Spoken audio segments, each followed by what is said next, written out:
Thank you, Madam Deputy Speaker. I should start by alerting people to my declared interests relating to the pharmaceutical industry. All of us familiar with the growth of the Quango will be aware of how these unelected, unaccountable organisations have come to control and dominate British public life. Not us, the democratically elected members, but the Quangos. Failure is rewarded, never punished. No organisation encapsulates that point as comprehensively as the MHRA, the Medicines and Healthcare Products Regulatory Agency. Their role is essentially to ensure that medicines and medical devices are safe and effective. Where have we heard those words before? How can they possibly be trusted to regulate properly when they are largely funded by the companies that they are tasked to regulate? It's simply human nature for a conflict like this to impact on the decision-making process. The MHRA's biggest challenge in its history was the COVID response. It failed. It enabled the biggest assault on civil liberties and economic prosperity in my lifetime, lockdown. The greatest scandal of them all. It was quite simply the most disgraceful period of recent history. The MHRA's insistence on vaccines for all enabled lockdown restrictions to continue for as long as they did. They must take part responsibility for the consequences. Vast NHS backlogs, rife mental health issues, soaring alcohol-related deaths, obesity booming, children's development wrecked, long-term illnesses mounting, increased substance abuse, domestic violence on the rise, unnoticed child neglect, fathers missing the birth of their children, and elderly loved ones left to rot and die alone. We weren't even allowed to properly mourn the dead. The wicked list is endless.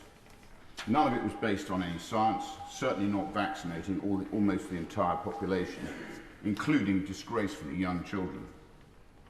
This was a hideous dereliction of duty from the MHRA. It's not just children they forced the COVID vaccination on, tens of millions who had absolutely no need for it whatsoever. And there was clear risk from taking the vaccine. Not just the initial 2 doses, but the booster following that. The evidence was simply not there. Particularly considering that by this stage almost the entire population had actually caught the virus, which gave far more effective natural protection than any man-made intervention. The MHRA knew that, but failed to act. Why? Political pressure, not to undermine the wretched COVID response? Had they been honest about the real need, or lack of it, for population-wide vaccinations, the whole case for lockdown collapses. As of the 4th of November, there have been 489,991 adverse reaction reports for COVID-19 vaccines in the UK.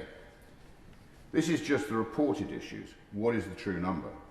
When individual after individual reports feeling far worse following taking the vaccine than they ever did after the virus, should we not question whether that vaccination was necessary? The MHRA failed. This was not a vaccine that was needed for the entire population. It simply wasn't. We were fed the lie that through taking the jab, it would protect vulnerable loved ones. That was disgraceful dishonesty. The vaccine did not prevent transmission. We know that now, and we knew that then.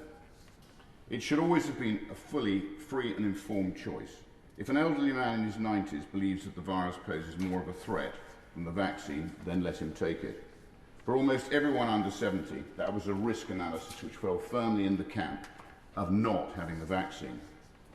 Don't even get me started on the abhorrent vaccine passport policy, one of the most evil policies devised by government in living memory.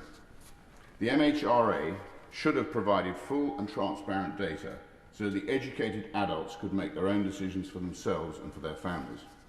It must act as an independent barrier against both political expedience and corporate profit, protecting public health above all else. The question is, who regulates the regulator? Who protects against regulatory capture?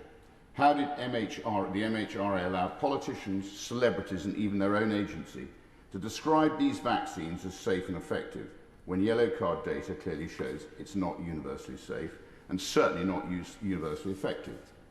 How could MHRA CEO June Rain say she had transformed the MHRA from a watchdog to an enabler of the pharmaceutical industry?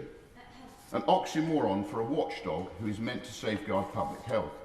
It's Parliament's duty to now exercise its sovereign power to ensure that we learn from the myriad of mistakes. Thank you.